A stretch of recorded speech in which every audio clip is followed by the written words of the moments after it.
Hello guys, Josh MT2000 here. I'm back again and we have a Crimson Knight episode. Bleh. Crimson Knight?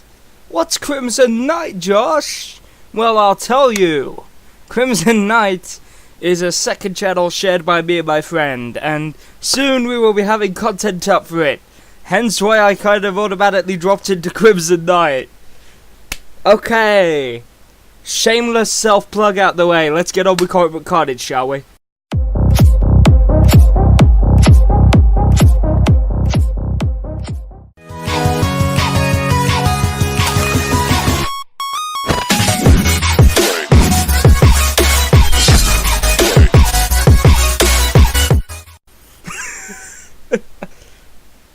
Okay, right then. So today we have Deathstroke Arkham Part 1. Or Deathstroke 36, if you're in layman terms. And also, I apologise if my fingernails are funny colours. I had a curry yesterday. So, yeah, you know that thing where you're eating it with naan breads? And like you got the naan bread or the naan bread, right? However you say it. And you're eating it with a naan bread and you end up with like curry stains under your nails. Yeah, I've ended up with that shit and it's fucking annoying. Looks really stupid too. But right, anyway, so Deathstroke Arkham, what do I think of it? It has some dope-ass cover art, I'll say that much. I like that cover art. Also, one more thing, guys. Do you like it with this format, or do you prefer it with the phone? Just comment below, let me know, what do you like seeing, what do you enjoy? You know, what gets your attention? Okay, so... You know, because I'm trying to figure out how I want to do these comic book reviews, because I don't mind doing either style, but, you know, it's like, what do you guys prefer to watch? You know, do you prefer to watch me sat here talking like this about it, or do you prefer me to flick through it, kind of? Okay, so basically, do you want me to do a real comic book gamer, which is this style, or do you want me to do like a diversity in comics, and like, sit there and flick through it and talk about it? Because, or I could flip and flop between them, if you like. There isn't really much I want to show you about the inside of this. Okay, so it picks up after the events of Deathstroke 29, which was before the whole Batman versus Deathstroke thing. But the thing is, I've actually kind of forgotten what happened in 29. Yeah. Okay, what I didn't forget, though, was the stupid shit that they did with Rose. And it's still in this book. She's still doing that stupid crap as Willow. Just, oh my god. How many times you want her to go and whack Yakuzas and fight bad guys? Just get JT to phone her. Be like, yo, help me out. I mean, hell... It's not very clear where the books are in relation to one another. So this could be set before 26 for Red Hood and Outlaws. So he might not be able to kill yet. So he could be like, yo, Rose, go whack this bastard for me. Like, you know, I can't do it. My hands are tied. You know, it's such an easier way to do it, and such an easier way to do it in character. I mean, I still can't get over the red wig. It looks fucking ridiculous. Oh, but anyway, guys, you might be wondering, Josh, it's a Deathstroke book. Who gives a shit if Rose Wilson is portrayed accurately? And thing is, I'll tell you why. I'll tell you why I give a shit. Let's just say, I don't buy pop figures, right?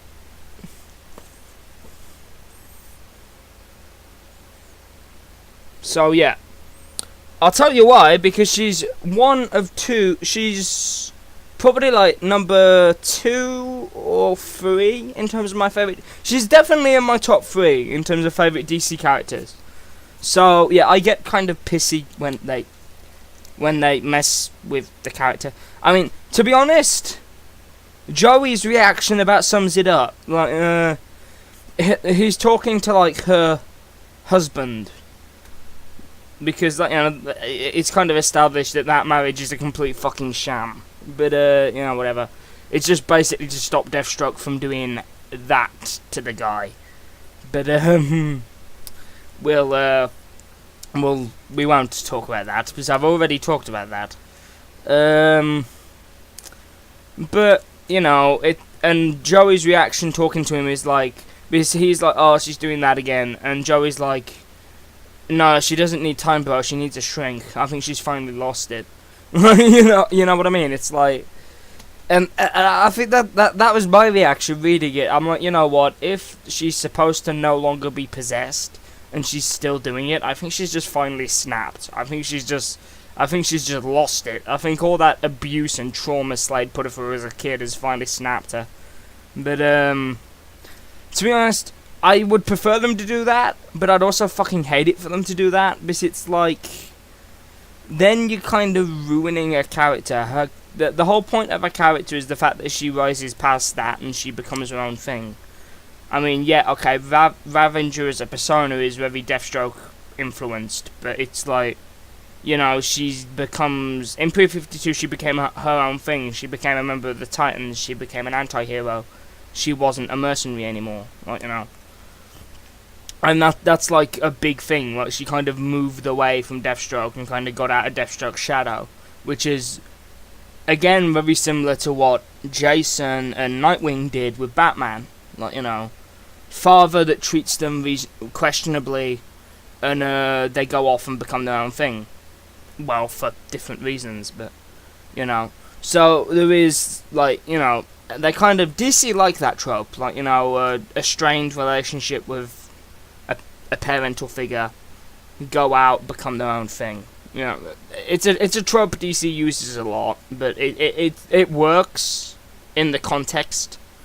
And I think having it kind of break her, like having it send her mad, is like, I mean, that could just be a throwaway comment designed to make people laugh, or designed to make people, or designed to throw people like me off. But you know, I hope it isn't foreshadowing, and it's gonna turn out, oh no, she's really just nuts and has split personality disorder. Like, you know, there was no possession, she's just crazy. I hope they don't do. I want them to do that because it's kind of like you don't have all this mystical BS. I really hate it when they take like street level / meta vigilantes and throw in like mystical elements. It's like, no, keep the mystical stuff with John and Zatanna. I don't want mystical elements with. It's why I hate the All Blades in Red Hood and Outlaws, because it's like, Jason is a member of the League of Assassins. Why does he have magic swords? Like, you know, okay, yeah, if he had actual swords, like, you know, and was using actual swords, and like maybe they had like a lacquer on them or something that allowed them to hurt, like, you know, demons or whatever, then I'd buy that a bit more, because it's like, oh, okay, the League have figured out this lacquer that does that. But anyway, basically, as I'm saying, heavily butchering that character, and it bugs me, man, it bugs me. And also, while that's going on, we have no chance in hell of getting a solo series with Avenger, because she's an absolute mess. So they need to sort that out. I mean, I'm pretty sure DC will never do a solo Avenger series, because I know for a fact it probably won't sell, which is unfortunate. Maybe if we're lucky, we could get like a Red Hood and Arsenal thing when both Deathstroke and Red Hood and Outlaws is over, like Red Hood and Ravager or something. I mean, that could work. I mean, to be honest, I would have preferred to see that over Red Hood and Arsenal, but whatever. And also, Roy's dead now. They killed him in Final Crisis, so they can't. They can't do Red Hood and Arsenal now after Red Hood and Outlaws is over, so.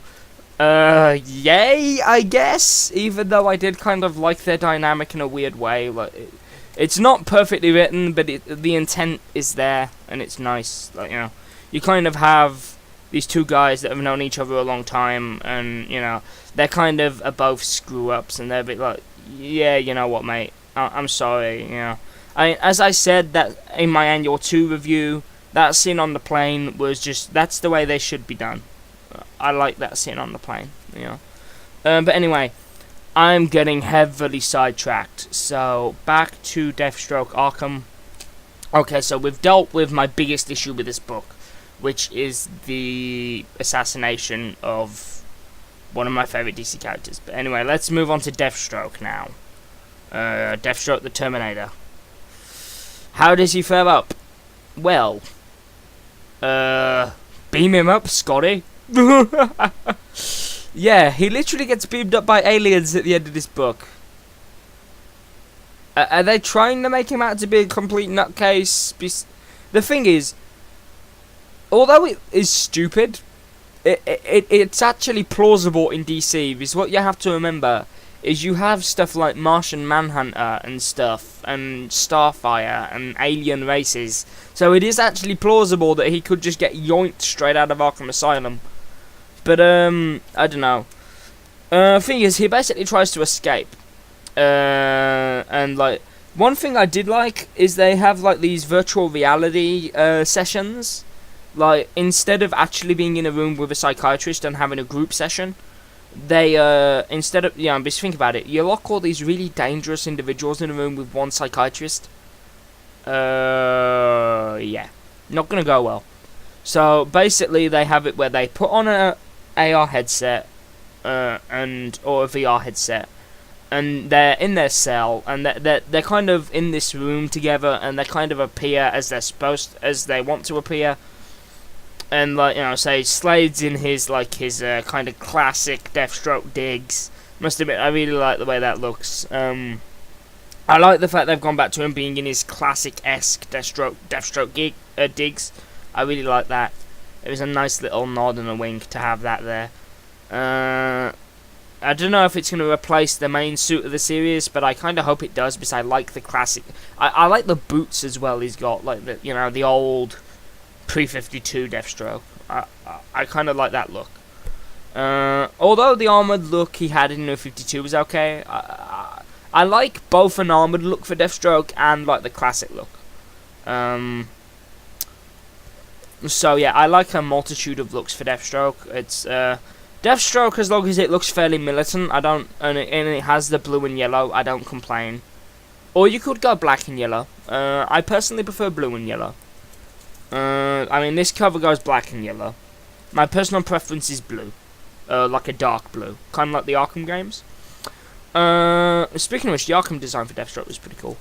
I'm getting sidetracked again, but like basically they have this VR like therapy session, and I find it kind of weird how one of the guys chooses to appear as like one of these nameless guys chooses to appear as Harley Quinn, and it's a bit like, okay, what's that about? It's a bit dumb. Like, couldn't we like? I know Harley Quinn's like the most overused DC character of all time, but I'd rather have Harley in there than that guy. Also, it was kind of annoying because he literally breaks the fourth wall and does a flipping Marvel. He does a Wakanda Forever thing. He literally breaks the fourth wall and does that.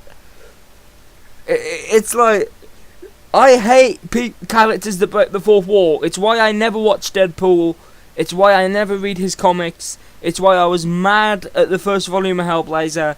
I hate it when people break the fourth wall in comics.